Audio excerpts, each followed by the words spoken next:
Чудесно вернуться в Россию. В первую очередь, любящее приветствие от моей семьи, жена, мы два мальчика. Один уже 3 года выше, чем раньше. Мне очень нравится этот тур, 6 стран. Я был в Украине, потом Беларусь, Сербия, Черногория.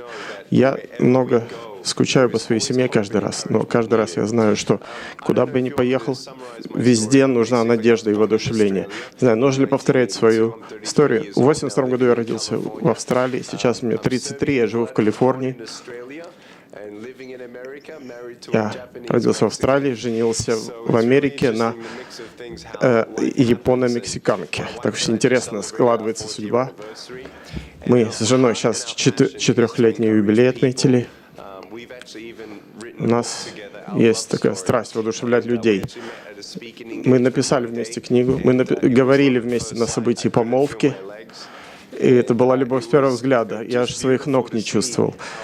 Было чудесно увидеть, как чудо может случаться из сломанных частей, если дать сломанным частям шанс.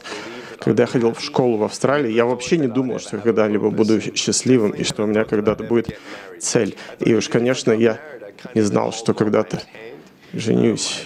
И как бы я смог подержать за руку свою жену, и как бы я смог взять своих детей на руки.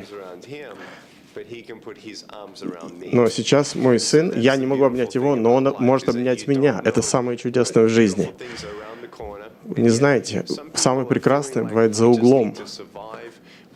Некоторые люди думают, будущее неопределенно, лишь бы выжить. Я знаю это на своем опыте. Особенно молодые люди. Я думаю, им нужно воодушевление.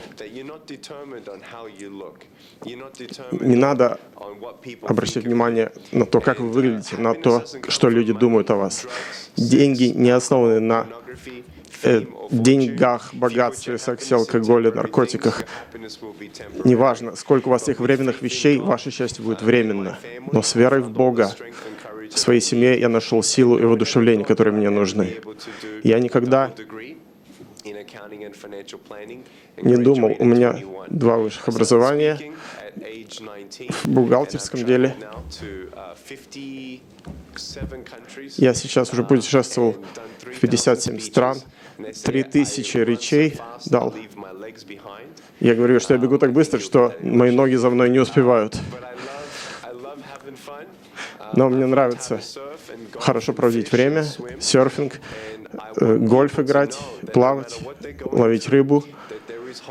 Я всегда говорю людям, неважно, что бы с вами ни происходило, всегда есть надежда. Всегда нужно быть положительным даже в негативных ситуациях.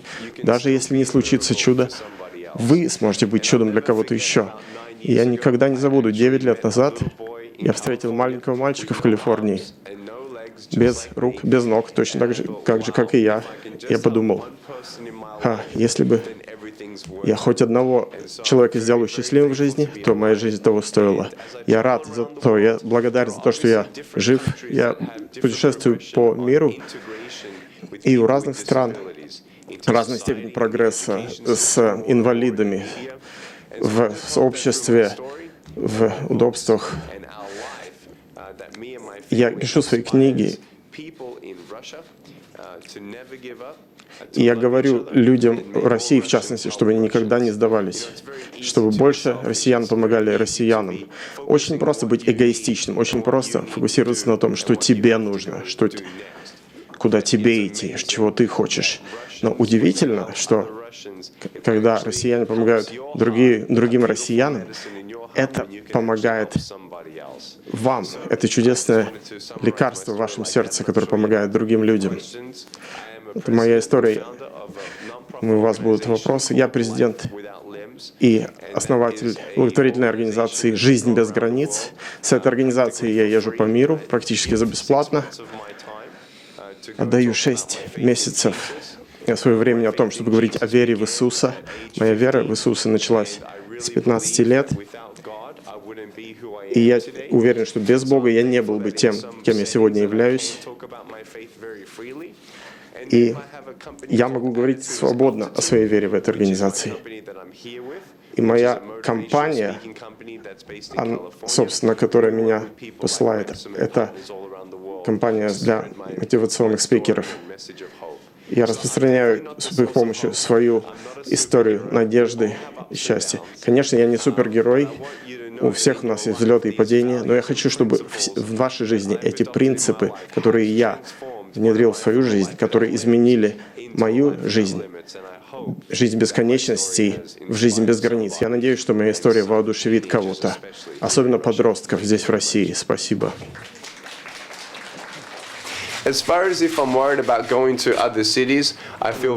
Беспокоен ли я о других городах? Мне очень жаль, что Новосибирск отменили из-за продаж билетов.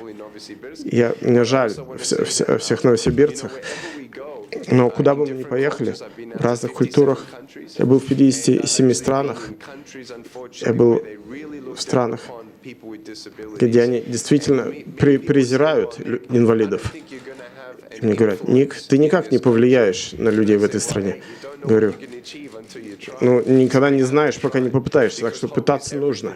Надежда — это все для нас. Если приносишь надежду, это то, чего нельзя купить за деньги. Мы хотим, чтобы люди сами себе нашли надежду. Мы не обеспокоены тем, чтобы ехать в другие города к концу апреля. Итого я посещу 60 людей, 6,5 миллионов человек в аудитории. И увидят 1,5 миллиона человек. Всегда есть обещание. С любой страной, где есть нестабильность, всегда есть надежда. Для каждой семьи. Я верю, что с моей верой в Бога, и с моими молитвами, некоторые люди ищут цель, но не могут найти. Они думают: как может человек без рук и ног улыбаться? Как может человек без рук и ног излучать такую любовь? Поэтому я делюсь своей историей. Если я кого-то хотя бы воодушевил, замечательно. Для меня более высокая цель. Дело не в достижении, а дело в том, чтобы быть, наслаждаться и жить. Спасибо. Пару советов житейских именно для русской аудитории. Для русских. It's not tailored. It's not tailored. There is nothing specific to the... Ничего такого специального для России. Нет ничего специального. Ничего нет такого, что не подходило бы другим людям. В первую очередь нужно воплощать в себе любовь. Все, что вы делаете, делать это с любовью. В вашей жизни, с вашими друзьями, на вашей работе всегда быть позитивным, смотреть на чей-то пример, смотреть на окружающих, что они хотят достичь, помогать им достичь это. Но просто быть добрым. Если бы я что-то кому-то посоветовал, я бы просто посоветовал не спешить, смотреть людям в глаза. Не просто смотреть на них: как дела, все нормально, я занят. Все. У всех что-то негативное происходит. Но не спешите, посмотрите людям в глаза. Когда смотрите им в глаза и улыбаетесь, то подсознательно вы на самом деле передаете им сообщение любви, что вы любите их, вы заботитесь о них, что у вас есть достаточно времени отвести на них. Когда просто говорите: как дела? Да, все нормально. Нет, на самом деле, спросите второй раз: на самом деле, как у тебя дела? Может быть, помолиться о тебе? Можно ли сделать что-то для твоей семьи? Это дух щедрости, выраженный словами. Дух щедрости, выраженный вашей добротой, прощением, вашей благодатью. Это самый замечательный способ жизни. Эти люди, я думаю, будут жить дольше всех, которые не спешат и понимают, что каждый, с кем они контактируют, это не совпадение, но в них нужно вкладывать позитивный подход, воодушевление. Спасибо. Ник, у меня такой вопрос. Это ваш второй визит в Россию, и хотелось спросить ваши впечатления от первого визита. И был ли человек или какая-то встреча, которая запомнилась вам больше всего, поразила вас? I'm just thankful for Maxim and his team. Благодарю Максима и его команду. Они очень тяжело работали, ждали терпеливо 3,5 года, чтобы меня заполучить сюда первый раз. Не всегда все гладко было. Что-то было трудно, но если мы можем двигаться дальше вместе, исполнять контракт, я знаю, что в сердце Максима есть желание воодушевлять людей. И самые воодушевляющие люди — это Максим и Вероника, которые воодушевляли меня. И как вас полностью зовут? И ваша вся команда, причина, почему они все это делают, это внедрить такое изменение. Почему издательство публикует эти книги? Потому что они верят, что не только нужно это послание людям, но они верят, что людей это послание изменит. Единственная причина, почему я делаю что-то, почему я сажусь в самолет, пишу книги. Единственная причина, почему я работаю с людьми, я действительно верю, что изменения должны происходить, и всем нужно воодушевление. Мне очень понравился ток-шоу с Андреем Малаховым. Мне говорили, что оно повторялось снова и снова. И россиянам очень понравилось. И мне понравилось время с ним. И я жду, когда я снова его увижу.